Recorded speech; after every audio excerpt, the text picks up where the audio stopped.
जिक्र करेंगे। अब हम लोग जो है खाद्यान्न फसलों के बारे में पढ़ने चल रहे हैं, जिसमें आपका मान लीजिए पहला आपका गेहूँ है।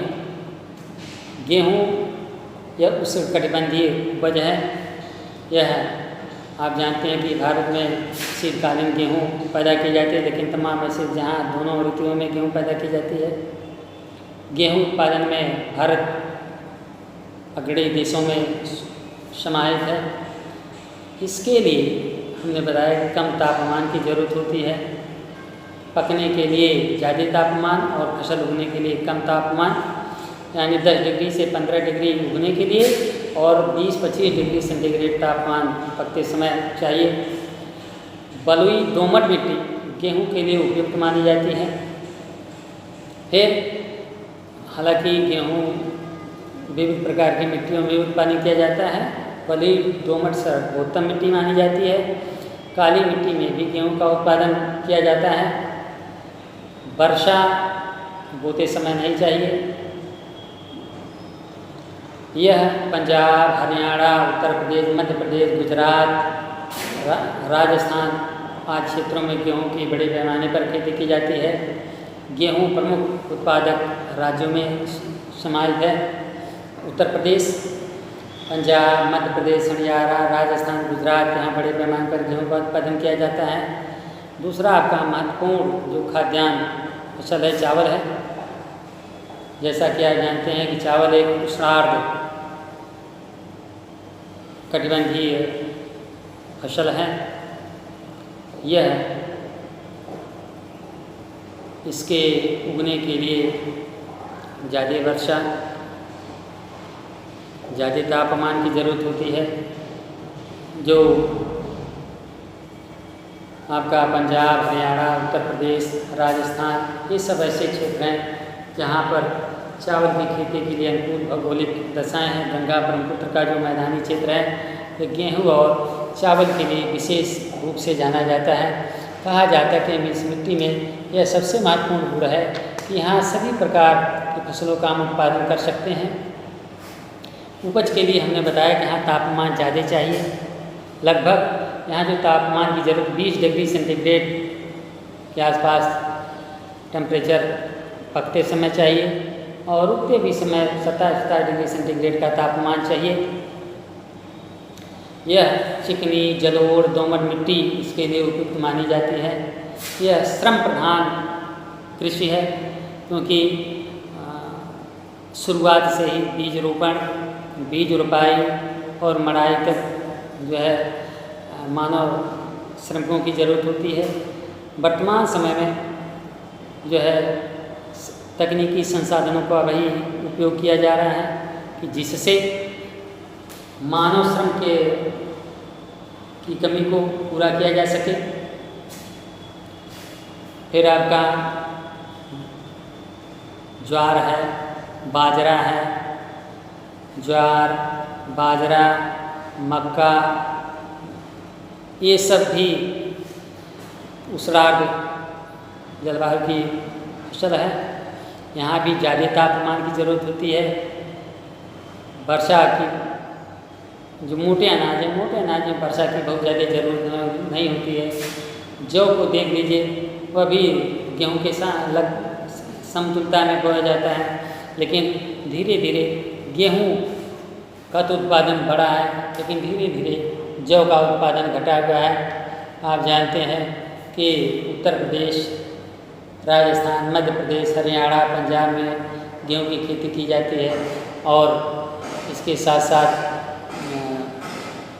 जौ की भी खेती की जाती है। दाल है, दाल के लिए मध्य प्रदेश सबसे महत्वपूर्ण माना जाता है कि दाल चाहे अरहर हो, चाहे आपका मसूर हो। अरहर मुख्य रूप से सूरजमुखी या जो भी दलहनी फसलें, चाहे चना हो, मटर हो, ये सब मध्य प्रदेश में बड़े पैमाने पर उत्पादन किया जाता है, क्योंकि दलहनी फसलों के लिए वर्षा की कम आवश्यकता होती है और मध्य प्रदेश में वर्षा कम होती है। यह मोटे कण वाले मिट्टी पर भी इसकी फसल को आसानी से उगा सकते हैं, चाहे चना, मटर, अरहर, ये सब जो भी है। फिर आपका औद्योगिक फसलों में गन्ना है। गन्ना जानते हैं बहुवर्षीय पौधा है, यह उष्णकटिबंधीय पौधा है। इसके लिए तापमान और वर्षा दोनों की जरूरत होती है। लेकिन जब फसल लगभग तैयार होने की स्थिति में आता है तब इसको ज़्यादा टेम्परेचर नहीं चाहिए। तापमान जब बढ़ता है उसके पहले गन्ने की कटाई हो जाती है। यह उत्तर प्रदेश गन्ना उत्पादन में अग्रणी है, चीनी उत्पादन में भी आगे है। उत्तर प्रदेश, महाराष्ट्र, बिहार, कर्नाटक, आंध्र प्रदेश, तमिलनाडु ये गन्ना उत्पादक प्रमुख राज्य हैं। कपास, अगला आपका फसल कपास है। कपास आप जानते हैं कि कपास का जो उत्पादन गुजरात, महाराष्ट्र और कर्नाटक में कुछ क्षेत्रों में कपास का उत्पादन होता है। इस कपास के उत्पादन का उपयोग वस्त्र निर्माण में करते हैं। आप जानते हैं कि कपास के लिए काली मिट्टी सर्वोत्तम मानी जाती है, इसलिए काली मिट्टी को कपास की मिट्टी के भी नाम से जानते हैं। श्रमिक की इसमें ज़्यादा ज़रूरत होती है क्योंकि इसको जो है रुई तक प्रक्रिया में श्रमिक की ज़्यादा ज़रूरत होती है। फिर आपका जूट और पटसन है, यह भी ये वर्षा ऋतु के प्रारंभ में ही बोई जाती है। जो क्या कहते हैं मक्के के साथ बोई जाती है। गाँव में जब तैयार हो जाता है तो इसको गड्ढे में पानी में इसको दबा दिया जाता है, सड़ जाता है, इसके रेशे को निकाल दिया जाता है, डंठल फेंक दिया जाता है। तो जूट की जो खेती की जाती है, अब तो उत्तर प्रदेश में धीरे धीरे प्रचलन इसका कम हो गया है। कानूनपुर क्षेत्र में इसका प्रचलन रहता है इस खेती का। लेकिन पश्चिम बंगाल में जूट का बड़े पैमाने पर उत्पादन होता है और वहाँ से जूट से निर्मित तमाम वस्तुएं बनाई जाती हैं। ये खरीफ की फसल हमने पहले बताया। अगर आप गांव से जुड़े हो तो ज़रूर ध्यान रखिए कौन सी फसल ग्रीष्म ऋतु में या वर्षा ऋतु के समय बोई जाती है, कौन सी फसल ठंडक आने पर बोई जाती है। इसी के हिसाब से जो है मौसम के आधार फसलों का निर्धारण किया जाता है। तो पश्चिम बंगाल, असम, बिहार, उड़ीसा, उत्तर प्रदेश में जूट का बड़े पैमाने पर उत्पादन किया जाता है। उत्तर प्रदेश में कानपुर और गोरखपुर जो जूट उत्पादन में महत्वपूर्ण माने जाते हैं। बच्चों, यह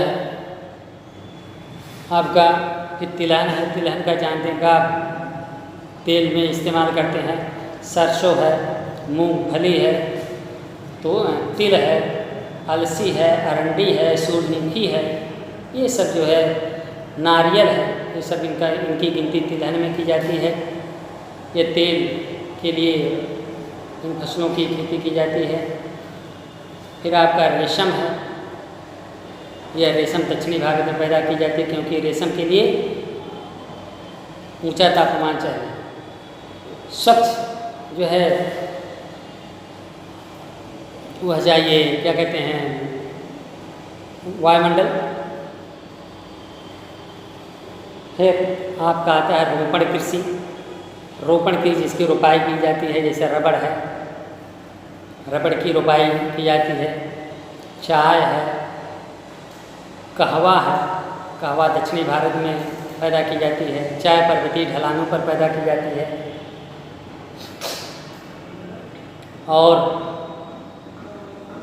चाय ढलानों पर की जाती है, पर्वतीय ढलानों पर, जिसके इसकी जड़ों में पानी ना रुके। जड़ों पर पानी रुकेगा चाय की फसल नष्ट हो जाएगी। पाला रहित मौसम चाहिए। इसी प्रकार से कहवा भी है, तो दक्षिणी भारत की प्रमुख उपज है। यहाँ हम उत्पादन प्राप्त करते हैं। बच्चों, आपका अरेबिया है, फिर रोबस्टा है, काफ़ी, कहवा दक्षिणी भारत में इसकी पैदावार की जाती है। चाय बागानी क्षेत्रों में, आपके पर्वतीय क्षेत्रों में पैदा की जाती है। दक्षिणी भारत में भी चाय की खेती की जाती है। पर्वतीय ढलान, जहाँ पठार के ढलान है वहाँ इसकी खेती की जाती है। ढलान घूम चाहिए तभी आप चाय की खेती कर सकते हैं। वर्षा पर्याप्त चाहे 200 सेंटीमीटर से अधिक वार्षिक वर्षा वाले क्षेत्रों में चाय की खेती कर सकते हैं। चाहे वह आपका चाहे दक्षिणी भारत के पश्चिमी क्षेत्र हों, जो पश्चिमी घाट है उसके पश्चिमी ढलान, वहाँ चाय की खेती की जाती है। और हिमालय के क्षेत्रों में चाय की खेती की जाती है। पूर्वोत्तर भारत में असम है, आपका पश्चिम बंगाल है, यहाँ चाय की खेती की जाती है।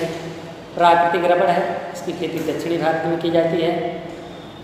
तंबाकू उत्पादन आंध्र प्रदेश, गुजरात में जो है बड़े पैमाने पर इसकी खेती की जाती है। फिर तंबाकू दक्षिणी भारत, आंध्र प्रदेश में खेती की जाती है। ये आपको हम एक औसतन जानकारी दिए। हम धीरे धीरे लिखित सामग्री के माध्यम से आपको जानकारी उपलब्ध कराते रहेंगे। हम कृषि क्या है, कृषि के 2 स्वरूप हमने बताए, फिर तमाम कृषि के प्रकार बताए, फिर तमाम फसलों के बारे में, खरीफ फसल, रबी की फसल, जायद की फसल, और एक दृष्टि में हमने गेहूँ, चावल, कहवा, कपास, रबड़, इन सब के बारे में हमने आपको बताया। शेष हम आपको आगे वीडियो के बारे में बताएंगे। इस लेसन में बस यही इतना कृषि के बारे में है। अब इस लेसन से संबंधित वीडियो बनेगा नहीं, हम आपको लिखित सामग्री क्रम से धीरे धीरे उपलब्ध कराते रहेंगे। और आज यहीं तक, धन्यवाद।